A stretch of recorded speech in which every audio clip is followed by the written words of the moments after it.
Bueno, sí, entonces en la reunión pasada tuvimos la oportunidad de compartir algunos elementos históricos de la lucha del movimiento sindical, de dónde surgieron fundamentalmente en los diferentes lugares del mundo, y hoy quería compartir con ustedes pues dos elementos que me parece que complementan muy bien el proceso de intentar acercarnos a la historia de las luchas sindicales. Eh, Repito, este es un tema que muy difícilmente a veces lo encontramos documentado de manera específica, concreta, y nos toca hacer un esfuerzo a veces de recopilación de muy diversos documentos que nos acercan entonces a esa historia. Un elemento importantísimo que quería yo compartir el día de hoy con ustedes es el tema de la lucha de clases. Se habla mucho de la lucha de clases e inclusive hay quienes niegan la existencia de la lucha de clases. No se trata aquí de decir si existe o no, sino de poner a consideración de ustedes algunos elementos que pueden servirles de base para que ustedes profundicen en el proceso de autoformación, que es en el que fundamentalmente nos hacemos los trabajadores en nuestros temas, pues puedan profundizarlo y concluir quién tiene la razón, si eso de la lucha de clases es del pasado, si eso de la lucha de clases es un embeleco de a quienes nos denominan o quienes nos denominan de la izquierda, o si es un embeleco de pensadores que ya no tienen ningún tipo de que hacer en la actualidad.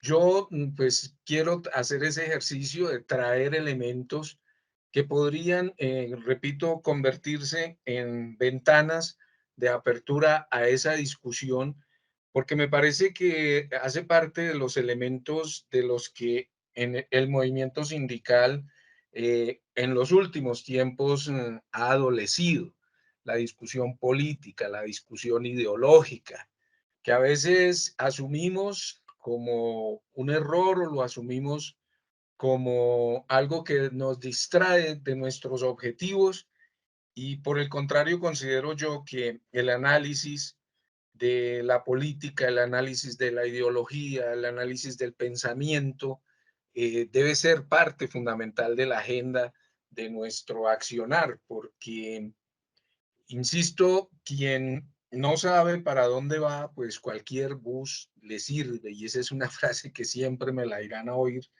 en estos temas, porque muchas de las veces eh, los temas de la lucha sindical no se profundizan en su contenido social, político, ideológico, sino que se llevan simplemente al elemento material de los pliegos de peticiones, donde miramos cuánto nos van a dar y si nos dan eso, pues bien, sin que de repente nos detengamos a analizar el entorno, que muchas de las veces es lo más delicado. Yo recuerdo, tuve una experiencia muy desafortunada por allá en el municipio de Armenia, donde firmamos una excelente convención. Recuerdo que la firmamos un 7 de diciembre. Excelente convención, y el 14 de diciembre, mediante facultades extraordinarias otorgadas por el Consejo del municipio de Armenia al alcalde, el señor alcalde determinó la liquidación de la entidad en la cual habíamos firmado esa excelente convención. Entonces, por eso insistimos desde la CGT en la necesidad de acompañar la lucha con la capacitación en una especie de mesa donde la formación, la organización, el autofinanciamiento y sobre todo la acción, pues componen nuestro ejercicio de permanente lucha. Entonces, quiero traer a colación el día de hoy el tema de la lucha de clases, vista esta como una teoría que pretende explicar la existencia de un conflicto fundamental e intrínseco a las sociedades, donde surgen elementos como la división social del trabajo, que da como resultado la existencia de sectores sociales que ocupan distintas posiciones en un modo de producción determinado y que, por lo tanto, definen, eh, ay, escúcheme, me salí,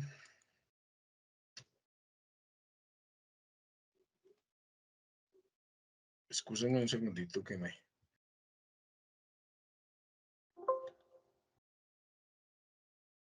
Y que nos definen elementos de confrontación definitivamente que hacen que exista o no esa lucha de clases. Este conflicto o antagonismo para diversas teorías, pues surge como la contradicción existente entre el desarrollo de las fuerzas productivas y unas relaciones sociales de producción que detienen y deforman ese desarrollo. En este caso, pues este tipo de pensamiento de la lucha de clases tiene su origen en las teorías marxistas. Sin embargo, la lucha de clases, y eso es bueno precisarlo, de la lucha de clases no solamente ha hablado Marx, son muchos los que han hablado de ella y ese es el ejercicio que intentamos hacer en el día de hoy para también acercarnos un poco a las conquistas que han sido propiciadas por el movimiento sindical, porque en ese sentido también es importante que nosotros reivindiquemos nuestro accionar. A mí alguna vez, no sé, no estaba preparado para la pregunta, en alguna universidad me preguntaban cuál ha sido el aporte del movimiento sindical al desarrollo de la sociedad y en fracción de segundos pues sentí que no tenía la respuesta, pero igualmente también llegó a mi mente esa respuesta. Y la respuesta pues es, se centró en citar muchos elementos que de pronto no le reconocemos a la lucha del movimiento sindical y que pensamos que existen porque son así o porque la generosidad de los gobiernos de turno la ha determinado así o porque los empresarios de pronto en, su, eh, en sus prácticas lo han determinado y resulta que nada de lo que podemos gozar hoy podemos decir que ha sido fruto de generosidad de nadie, sino por el contrario, es el resultado de esas confrontaciones y de esas luchas, si quiere le quitamos el apellido de clases, pero de esa permanente lucha de la humanidad por mejorar sus condiciones en algunos sectores y de esa misma lucha de ciertos sectores de esa humanidad por conservar sus privilegios.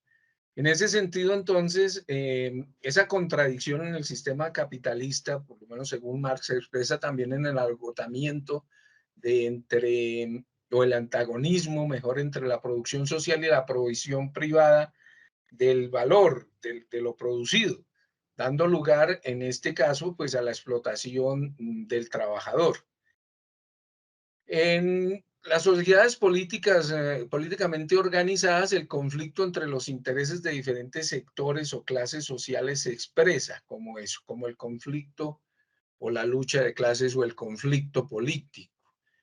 Pero hay que dicen que ese conflicto es el motor de la historia y ese era uno de los planteamientos fundamentales de las teorías eh, marxistas. Tal conflicto resultaría entonces en un cambio o progreso político y social. Eh, eh, ¿Cuáles son los orígenes del desarrollo del concepto?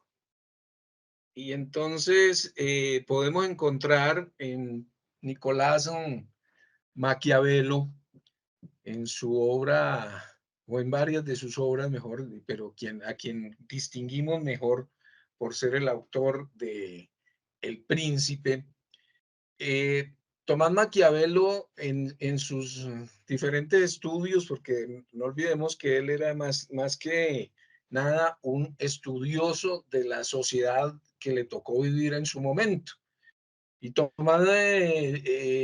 Nicolás Maquiavelo nos decía que quienes condenan los tumultos o las luchas entre nobles, él utilizaba la palabra tumultos, entre los nobles y la plebe, atacan lo que fue la causa principal de la libertad en Roma y se fijan más en los ruidos y gritos que nacían de esos tumultos que en los buenos efectos que produjeron. Dice Nicolás Maquiavelo que en toda república hay dos espíritus contrapuestos, el de los grandes y el del pueblo.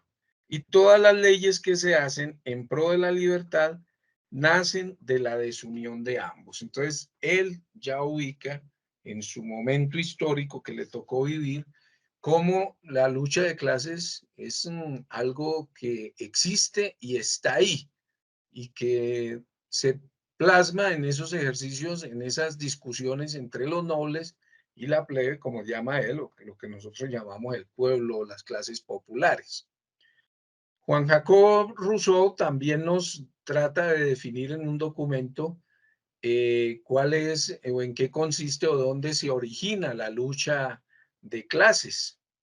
Y nos lo dice en un documento donde plantea que cuando el primer hombre al que tras de haber cercado un terreno, se le ocurrió decir esto es mío y encontró agentes lo bastante simples como para hacerles caso, fue el verdadero fundador de la lucha de clases. Se ha dicho en muchas oportunidades que Rousseau analiza el tránsito del hipotético estado de naturaleza del estado social como una degeneración, como un no progreso, producto de las desigualdades sociales que surgen con la propiedad privada, el derecho para protegerla y la autoridad para que se cumpla ese derecho. Es decir, para Juan Jacobo Rousseau, esos elementos del surgimiento de la propiedad privada, el derecho a protegerla y la autoridad que hace que se cumpla ese derecho, es un elemento de retraso en la sociedad, pero que a su vez ocasiona o se desarrolla en una lucha de clases.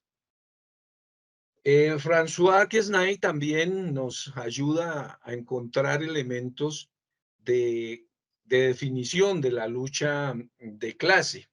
Y entonces él dice que la sociedad se divide en una clase productora, fundamentalmente, pues él, para la época en que él hace estos planteamientos, pues el desarrollo industrial era incipiente apenas.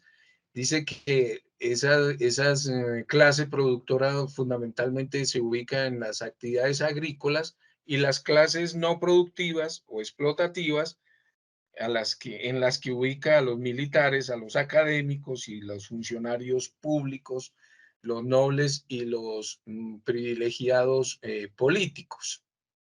Es decir, aquí otra persona también reconoce la existencia de las clases. Eh, Hoy, a veces en muchos discursos se nos trata de vender que las clases no existen, que eso hablar de los trabajadores o las diferencias de clase es hablar de odios y nos encontramos de que este es un tema de vieja data en la discusión y en los análisis del desarrollo de la sociedad. Adam Smith, también uno de los pensadores o de los promotores del pensamiento liberal económico, ubica también algún elemento ilustrativo frente a la lucha de clases o qué sería una confrontación social entre clases. Y dice, todo el producto anual de la tierra y del trabajo de una nación naturalmente se divide, como ya se ha observado, en tres partes. La renta de la tierra, los salarios del trabajo y las ganancias del capital. Y constituye un ingreso a tres órdenes de diferentes personas. los que viven de las rentas, los que viven de los salarios y los que viven por la ganancia. Esos son los tres órdenes originarios principales, partes, componentes de toda sociedad, de cuyos ingresos esos, de todos los otros, se derivan. Entonces, fíjese que también, de todas maneras, quienes plantean ideas liberales reconocen que hay unas clases que producen, que hay otras que se apropian y que hay otras que disfrutan de lo que otros producen. James Madison, por allá por 1780, también nos hablaba un poco de esas clases, la protección de facultades diferentes, decía Madison, y desiguales para adquirir propiedad, produce inmediatamente la existencia de diferencias en cuanto a la naturaleza y extensión de la misma y la influencia de esta sobre los sentimientos y opiniones de los respectivos propietarios determinará la división de la sociedad en diferentes intereses y partidos. Entonces, él también nos ayuda a definir o a encontrar que sí existe confrontación, definitivamente, que sí existe una división, que definitivamente hay quienes nos, asignan un papel, una función, y hay quienes se asignan un papel y una función. La Revolución Francesa también marcó un elemento, un punto importante en esa definición de si existe o no lucha de clases, si hay o no lucha de clases, y a través de muchos de sus pensadores, pues ilustró cómo la lucha de clases es una realidad y se da, y muchos de ellos pues la interpretaron. Es el caso de John Mill, quien define que si bien hasta la presente la institución de la propiedad en la manera en que nos ha sido legada desde el pasado no había sido cuestionada, salvo algunos escritores, porque los conflictos del pasado habían sido entre clases, ambas tenían un interés en la constitución existente de la propiedad y que no sería posible continuar de esta manera, cuando la discusión incluye clases que poseen casi nada y están solo interesadas en la institución de la medida que es del interés público, y clases que lo tienen prácticamente todo y viven a expensas de las que nada tienen. Entonces, esa lucha de clases, insisto, es la que ha llevado a esos desarrollos sociales, a esos desarrollos que más adelante los veremos, eh, constituyen parte del legado de las organizaciones sindicales, porque como si no a través de las organizaciones sindicales, los trabajadores expresan esas necesidades. Entonces tenemos que esa lucha de clases, pues para algunos la ven de una manera, otros la ven de otra, y vamos a intentar acercarnos a esas definiciones. He traído 4, puede haber muchas más y seguramente las habrá, pero vuelvo y digo, la idea es aquí acercarnos a esa ventana para dar esa discusión de si es o no la actividad sindical parte de esa lucha de clases, de si es o no las reivindicaciones que las organizaciones sindicales presentamos a gobiernos o a empresarios parte de esa lucha de clases, o si definitivamente la lucha de clases no existe y la actividad que nosotros realizamos pues es simplemente una actividad corporativa en defensa de intereses de grupos de presión. Eh, la concepción conservadora de la lucha de clases la ubica en el origen de los movimientos sociales, a través de los cuales las clases bajas buscan ascender socialmente. Eh, y dice que la Revolución Francesa se originó en la colonización del Estado por uno de los sectores sociales, atribuyéndole esa colonización particularmente a la burguesía. Y en general dice que esa colonización dio origen primero a estados dictatoriales y como reacción a revoluciones que solo conducirían a otros estados dictatoriales y que la única solución, según esta concepción conservadora, para eh, que esa lucha de clases no se dé más o se atenúe, es que se hace necesaria la existencia de una monarquía social muy cerca, que actúe muy en el interés común, introduciendo las reformas necesarias para evitar el desorden y la confrontación social. La concepción anarquista en cabeza de Proudhon y Bakunin, que fueron tal vez sus más representantes o sus más eruditos representantes, pues nos presenta otra versión de esa lucha de clases y dice que la lucha de clases lo que determina son las formas políticas de una sociedad. Y desde un punto de vista revolucionario, la lucha del pueblo contra toda opresión en general y el Estado en particular.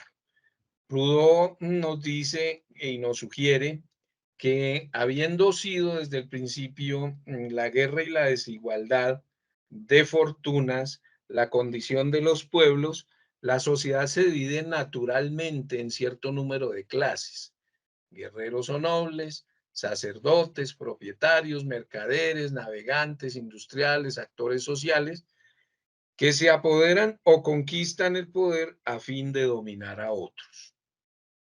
Por otro lado, también en otros textos se habla por parte de Proudhon en que la mayoría conformada por los que producen, en que el mundo se está conformado por dos clases, una, la mayoría conformada por quienes producen y una minoría reaccionaria conformada por los que viven del trabajo de los productores y que además gobiernan.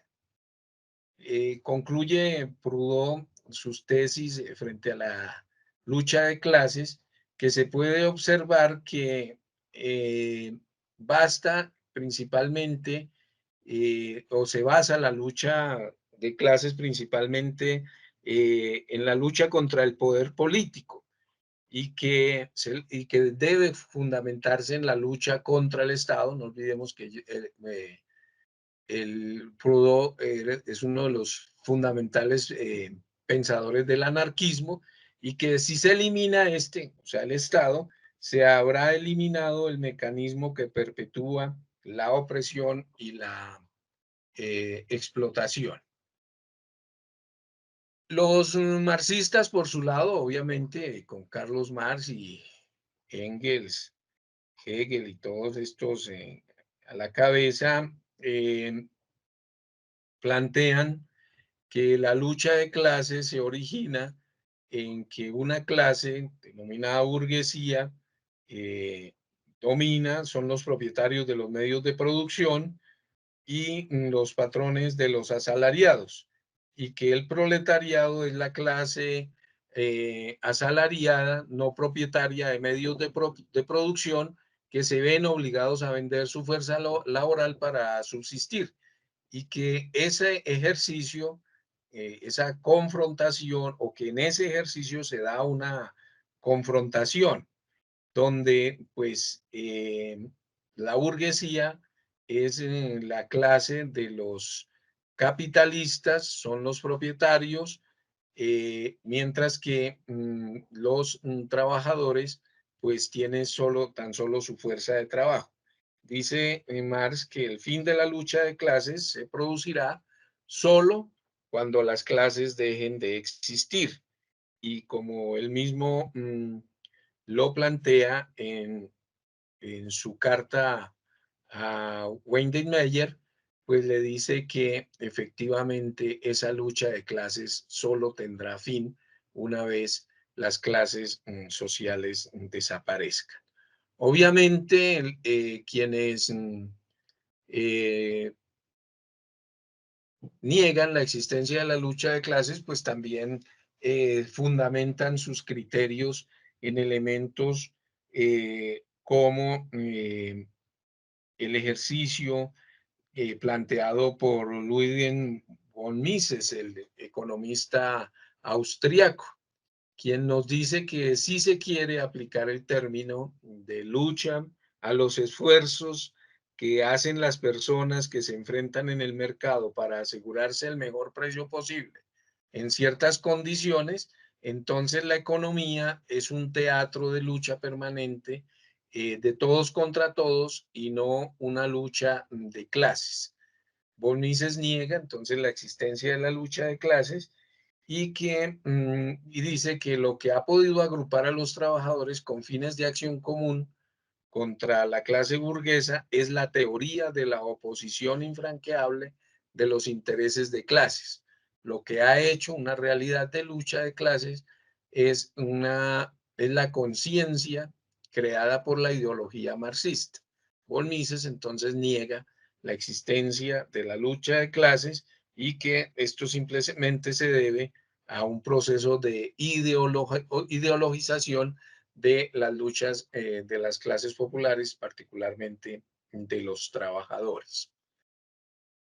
Vamos a mirar entonces, con esa introducción al tema de la lucha de clases, vamos a darle una mirada a cuáles han sido esos elementos en los cuales la clase trabajadora ha participado y ha hecho que se desarrollen y que hacen parte del accionar de ese sindicalismo como un reformador social. Se, se está compartiendo, excúsenme. Sí, sí, se está viendo perfectamente. Bueno, pero espero que creo que cambié y no creo que se esté viendo. ¿Cómo hago para ver cuál es la que se está viendo? La quitó. La Había quité. algo sobre derechos humanos, pero la quitó. Cierto que la quité. Sí. Bueno, entonces espere un momentico.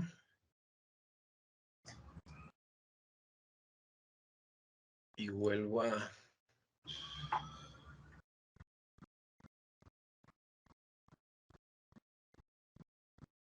granizo. ¿Qué se me hizo?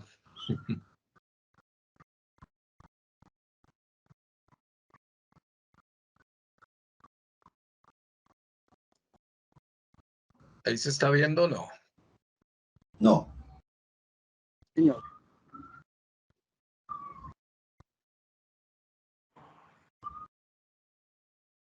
Ahora sí vemos su pantalla. ¿Ahora sí la ven?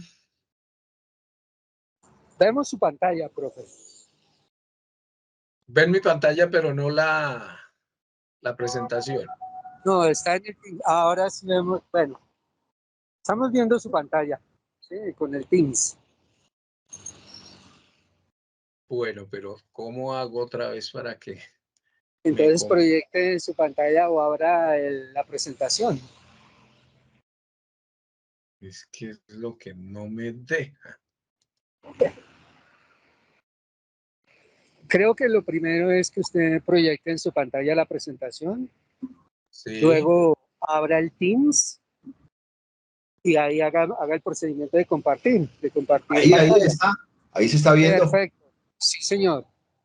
Sí, señor, estamos viéndolo. Sindicalismo reformador social, lucha por los derechos humanos, 1, 2 y 3 generación. Exacto. Entonces, pues nosotros decimos que la historia de pronto la historia no la han escrito tal y conforme debería ser. Por ahí alguien que dice que la historia la escriben los que triunfan, ¿cierto? Nosotros decimos que el sindicalismo ha sido un reformador social definitivamente desde sus inicios.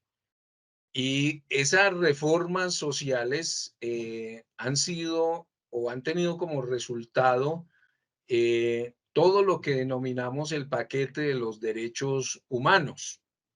Y es ahí donde entonces queremos hacer énfasis en que ese sindicalismo, esa lucha de ese sindicalismo, pues ha tenido resultados muy diversos y no solo se limita a los aspectos relacionados con, con el relacionamiento, valga la redundancia, entre empresa y trabajadores. Va mucho más allá, como de pronto en un momento dado lo planteaba Tulio Roberto en su intervención. Como sindicalismo nosotros vamos mucho más allá de esa reivindicación en el centro de trabajo o en el lugar de trabajo y por los derechos del trabajo. Y alguien muy sabiamente me decía, yo pienso que la mejor forma de presentar los alcances de la lucha del movimiento sindical es el hablar de los alcances y los avances en materia de derechos humanos. Los derechos humanos, digamos, se clasifican o hay una clasificación más o menos aceptada universalmente en derechos de primera, segunda y tercera generación, donde encontramos que los de la primera generación pues surgen en la Revolución Francesa y que denominamos fundamentalmente como los derechos civiles y políticos. En los derechos de segunda generación encontramos que se afianzan o que se consolidan en parte con el triunfo de la revolución bolchevique y en el triunfo de la revolución mexicana en 1917. Y yo aquí quiero también llamar la atención en algo. Alguien decía que nosotros los latinoamericanos sufrimos del complejo de eurocentrismo, es decir, la teoría o la tendencia a pensar que todo se hace en Europa y todo lo estudiamos de lo que sucede en Europa, pero lo que sucede en nuestros terrenos, en nuestras tierras, poco lo analizamos y por eso yo traigo a colación los alcances de la Revolución Mexicana en 1917 que han sido poco estudiados por nosotros mismos. Y entonces asimilamos la Revolución Mexicana pues al charro, a, a las Adelitas y pare de contar.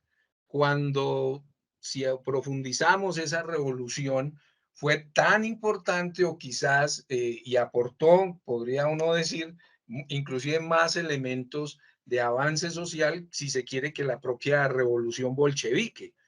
El hecho de que en la Constitución de 1917 de México fue el primer país que incluye los derechos sociales como una obligación de parte del Estado de hacer posible su satisfacción.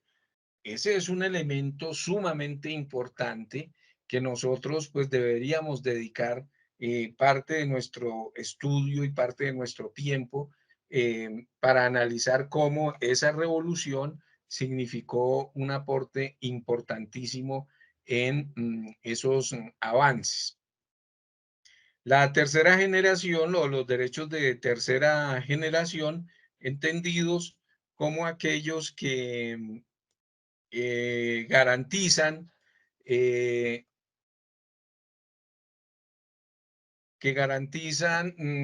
los derechos de los pueblos o de solidaridad, los derechos a la autodeterminación de los pueblos, los derechos a la independencia económica y política, a la identidad nacional o cultural, a la paz, a la coexistencia pacífica, a los bienes del desarrollo de la humanidad.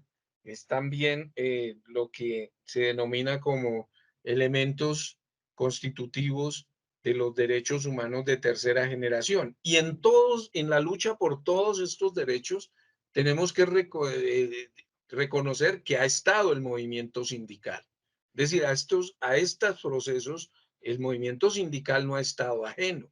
Ha cumplido y ha estado y ha participado y ha intentado impulsar su aplicación, avanzando más en unos o avanzando menos en algunos, pero en todo caso siempre buscando su consolidación. Esos derechos civiles, volviendo nuevamente a hacer un repaso, o de primera generación, pues los encontramos definidos como el derecho a la integridad personal, a las garantías judiciales, al debido proceso, derechos a la libertad, libertad personal, de expresión, de reunión, de conciencia, entre otros. Y en todos esos derechos siempre el movimiento sindical ha estado presente diciendo y planteando la necesidad de su consolidación, de su promulgación. Algunos derechos de esta categoría están formulados como prohibiciones, como la prohibición de la tortura, la prohibición de tratos crueles e inhumanos o degradantes, la prohibición de la esclavitud, pero en todo caso siempre garantizando, y fíjese, encaminados todos a garantizar derechos inherentes a los trabajadores, inherentes a la humanidad, porque hacemos parte de ella. Esos derechos políticos también, como el derecho a la participación política, el derecho al voto universal, que pues se convierte en una conquista que en un determinado momento se alcanza en contra de las limitaciones que se daban al derecho al voto popular, el derecho a ser elegido, el derecho a elegir. Los estados civiles definidos no permitían, o en alguna época no permitían la participación de las clases populares en los procesos electorales y solo se garantizaban a quienes poseían en un determinado momento un número de capital o una condición especial que hacía excluyente la participación a las mayorías. Esos los derechos de segunda generación, entonces son los que conocemos como los derechos económicos, sociales, culturales, que se consolidan para el año 1966 con con la aprobación de lo que se conoció como el Tratado de los derechos económicos, sociales y culturales. Estos derechos confieren a las personas unas condiciones materiales de vida digna, satisfacción de necesidades básicas que deben ser garantizadas fundamentalmente por parte del Estado. Derechos como la alimentación, la educación, la salud, la vivienda, el derecho al trabajo. ¿Cómo no vamos a estar nosotros presentes entonces o cómo podemos desconocer que en estos derechos hemos estado los trabajadores, ha estado el movimiento sindical cuando son parte fundamental de ese escenario reivindicativo que durante años hemos llevado adelante? Entonces, con estas manifestaciones, con estas reivindicaciones, tenemos que los derechos de solidaridad, de paz, de cultura, que integran esa tercera definición o esa tercera parte o ese tercer paquete como derechos de tercera generación, pues han sido también parte importante de nuestra lucha y de nuestra reivindicación. Cada vez que hablábamos en nuestras movilizaciones de solución negociada al conflicto armado, pues estamos ejerciendo o estamos reclamando ese derecho a la paz. Cuando en las diferentes reivindicaciones que planteamos a gobiernos o a empresarios, planteamos la necesidad de los derechos al territorio, a la autonomía, pues estamos haciendo y construyendo esos derechos de tercera generación. Esos derechos entonces son de orden colectivo, son más amplios, no solamente vinculan el accionar social sindical y llevan al establecimiento de redes de solidaridad con otros actores sociales que también reivindican la necesidad de estos derechos. Quería traer a colación de pronto algunos puntos, hitos importantes en la historia de conquista por parte de las clases populares o de los trabajadores, cuando se reivindican derechos y se hacen y se convierten en realidad.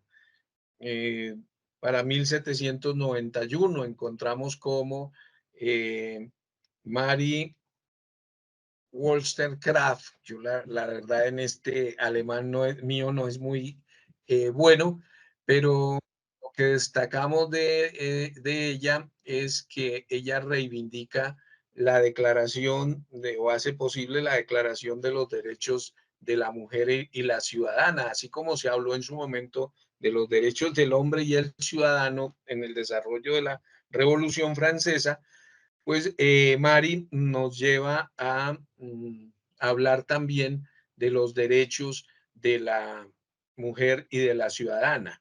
Y ella no era una persona traída de ningún planeta ni cosa parecida distinto al nuestro, era hija de pequeños comerciantes, trabajadora también, y plantea la necesidad de que al igual de que se habló de los derechos del hombre, y del ciudadano, pues se hable de los derechos de la mujer y la ciudadana.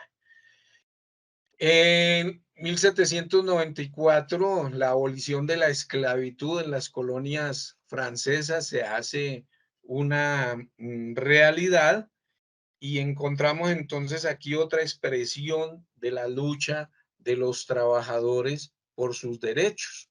La abolición de la esclavitud, pues como una lucha de la humanidad, pero en la cual los trabajadores obviamente participamos de manera importante. Todos estos años, hasta 1833, pues fueron una constante lucha por la abolición de la esclavitud en muy diversos territorios, como un elemento de la explotación del trabajo del hombre por el hombre y que se convertía en una abominación en una sociedad que se quisiera apreciar de medianamente civilizada. Entonces, todos estos años se dedican a esa consolidación de esa eliminación de la esclavitud y en los diversos territorios del mundo, pues se obtiene esa eliminación y esa proscripción de la esclavitud.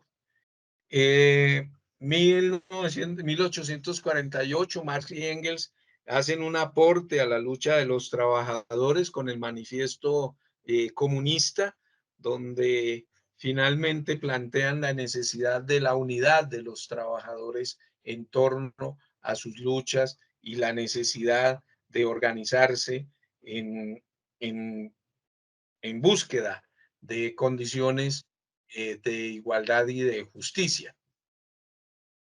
La Convención de Ginebra, para 1864, se constituye en un acuerdo mínimo de derechos humanos durante la guerra.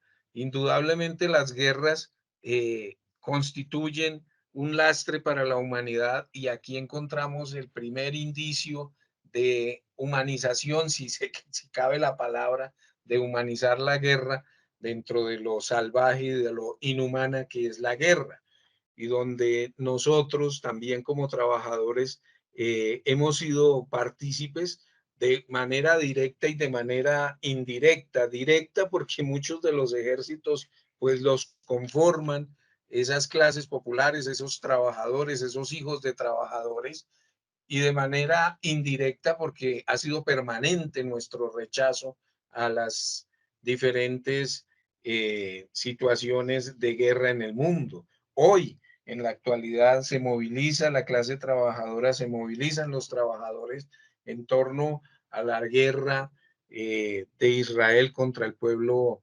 palestino. Se moviliza la clase trabajadora en torno a oponerse a la guerra de Rusia con la OTAN. Para los trabajadores, entonces, es importante estos escenarios, y hacemos ver nuestro punto de vista y hacemos ver nuestro sentir en torno a esa situación que no debiera darse, pero que lamentablemente está presente en nuestras vidas. En 1893, el sufragio universal masculino en Bélgica, por primera vez en el mundo, ya totalmente se logra el sufragio universal masculino. No olvidemos que si bien en la Revolución Francesa hubo un avance, de todas maneras había unos limitantes al derecho al sufragio, y encontramos por primera vez en Bélgica el ejercicio del derecho al voto. Aquí fue importante la participación, la movilización de los trabajadores en esta búsqueda de este derecho. Como les decía, para 1917 la Constitución mexicana permitió un catálogo de derechos sociales en su propia Constitución. En su contenido se habló de muchos derechos sociales reivindicados obviamente por los trabajadores, que somos quienes realmente adelantamos las luchas por los diferentes derechos. Para 1919 se funda la Sociedad de las Naciones, y también se da la creación de la Organización Internacional del Trabajo. La Organización Internacional del Trabajo es un avance fundamental en la lucha de los trabajadores, y no obstante su conformación tripartita, no obstante de pronto las críticas que se le puedan hacer a su conformación un tanto antidemocrática, se ha convertido en un importante baluarte en la lucha de los trabajadores, por cuanto a través de sus convenios y sus recomendaciones, pues nos ha permitido consolidar, avanzar en la conquista de muchos de nuestros derechos. Traigo también a colación la abolición de la esclavitud en Afganistán y lo que conocemos como Oriente Lejano, porque no solamente fue en Afganistán y por estas fechas, sino que también se dio en otras naciones como Irán, Irak, que andaban un poquito atrasados en la abolición de la esclavitud, pero que para estas fechas lo hace. 1945 llega la creación de la Organización de Naciones Unidas. La importancia de la creación de esta organización en la búsqueda de la consolidación de la paz, luego de un proceso de bastante lamentable para la humanidad, como lo fue la Segunda Guerra Mundial, que culmina para 1948 con la Declaración Universal de los Derechos Humanos, que contempla partes en muchos elementos de las reclamaciones y de las reivindicaciones que plantea el movimiento sindical, y que son el esfuerzo y la lucha de muchos años, y que a veces no lo reconocemos como parte nuestro quehacer o de nuestro catálogo, digámoslo así, de logros. En 1964 en los Estados Unidos se da la Ley de los Derechos Civiles, luego de las movilizaciones gigantescas que se dieron en 1963, encabezadas fundamentalmente por Martin Luther King, y que no solamente involucraban los derechos de las poblaciones afroamericanas, sino que reivindicaban también los derechos al trabajo y a la libertad. Se da entonces para 1964 la promulgación de esa ley de los derechos civiles y que constituye también una participación o tiene como elemento participativo al movimiento de trabajadores. Para 1966 se promulga el Pacto Internacional de los Derechos Económicos y Sociales y Culturales, que viene a tener exigencia de aplicación obligatoria a las naciones que adherían a él para 1976, pero que se promulgan en 1966 junto con el Pacto Internacional de Derechos Civiles y Políticos. Y en todos estos escenarios ha estado presente el movimiento sindical buscando y reivindicando elementos no solamente como trabajadores, sino como integrantes, partes importantes de una sociedad que necesita avanzar en todos estos elementos de derecho. La Convención sobre los Derechos de la Mujer, la Convención sobre los Derechos del Niño, la eliminación de la segregación racial en Sudáfrica, han sido también parte de la agenda de los trabajadores y en muchos momentos han sido reivindicados como derechos y como elementos de nuestra lucha. El Estatuto de Roma, el establecimiento de la Corte Penal Internacional, que fue una búsqueda también ante los comportamientos de muchas dictaduras en nuestro continente que cometieron abusos, que cometieron vejámenes en contra de las organizaciones sociales, sindicales, populares, pues también lo reivindicamos como parte de esos aportes a esa lucha, a esa sociedad, a esa mejor sociedad, a esa permanente búsqueda de esa nueva sociedad como parte del movimiento sindical y que a veces desconocemos o no sabemos reivindicarlo como parte de nuestras conquistas. Al movimiento sindical siempre se le ha criticado o se le ha dicho que cuando presenta sus pliegos de peticiones, sus pliegos de solicitudes, como se denominen las peticiones que hacemos los trabajadores, en muchas ocasiones se les descalifica como ambiciosos o proyectos que no llevan solamente elementos reivindicativos laborales, sino programas políticos, sociales, ideológicos.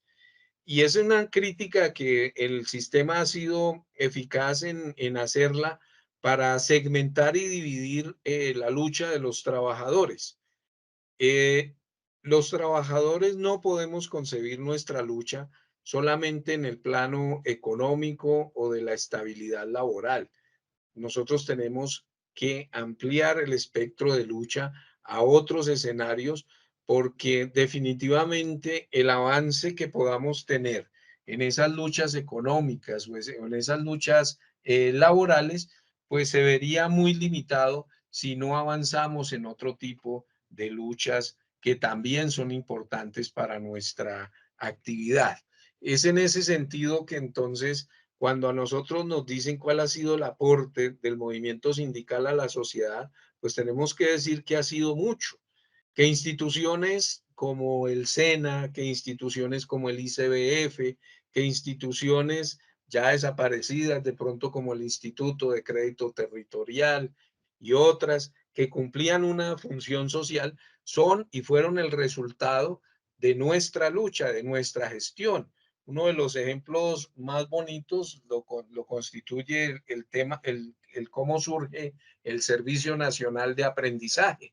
Cuando se creó la ley del subsidio familiar, el aporte era el porcentaje para su funcionamiento era del 6% de las nóminas. Y fue a iniciativa del movimiento sindical que se planteó la necesidad de que se diera una formación profesional y que de ese 6, en lugar de ser ese 6, se destinara el 2 exclusivamente para la formación profesional. Las cajas de compensación familiar son una reivindicación. Hoy nos traía el comentario nuestro presidente en el sentido de que la Procuraduría le ha aplicado una sanción al superintendente del subsidio familiar. Pues las cajas de compensación familiar son un patrimonio de la lucha de los trabajadores.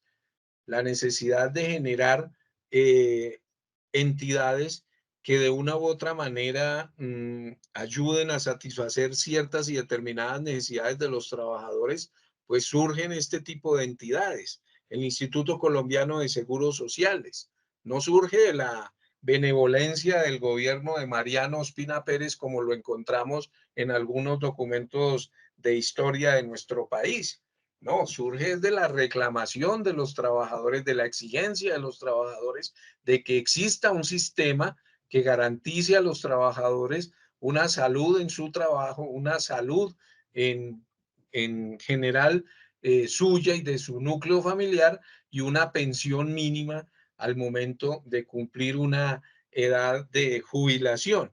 Y así encontramos toda una serie de entidades que fueron creadas, vuelvo y repito, no merced ni a la benevolencia ni a la generosidad, sino a las luchas sociales que ha venido dando el movimiento obrero y que a veces se achacan, vuelvo y digo, no precisamente a esa lucha, sino a la generosidad de partidos o de gobernantes en un determinado momento. Dejo ahí, compañeros, para no pasarme de los límites que tan generosamente me han dado, pero creo que es la idea que también variemos un poco la óptica del qué hacer del movimiento sindical, que entendamos que el movimiento sindical ha estado involucrado en todas las gestas sociales, en todas las luchas sociales y ha sido parte de su plataforma reivindicativa el avance en esos derechos, los derechos de los campesinos, los derechos de las minorías, los derechos de los sectores discriminados. El movimiento sindical siempre ha estado presente en esas gestas y en esas luchas y ha puesto su granito de arena y ha puesto su grano de lucha en las reivindicaciones que el mundo hoy puede decir ha avanzado. Son muchas más las que tenemos que avanzar, son muchas más en las que tenemos que comprometernos, pero ahí está el punto de reflexión para que no veamos el movimiento sindical solo como aquel organismo donde me mejoran mis condiciones salariales o laborales, sino que es una herramienta de lucha en la mejora de muchas situaciones de la vida cotidiana y no solamente las relacionadas con el mundo del trabajo. Tulio, Bueno, lo dejo ahí para no... Sí, así toca. Hasta las 4:05, estamos exactos. Muchas gracias, Gabriel, por su aporte. Lo esperamos entonces el próximo miércoles para poder terminar con el tema. Les agradecemos a todos los compañeros y compañeras que nos han acompañado en la tarde de hoy. Y los invitamos y las invitamos para que podamos encontrarnos nuevamente de hoy en 8 días en el próximo miércoles sindical. Un abrazo para todos y todas. Bueno, voy a quitar la grabación. Voy a quitar detener grabación. ¿Listo? Y nos veremos.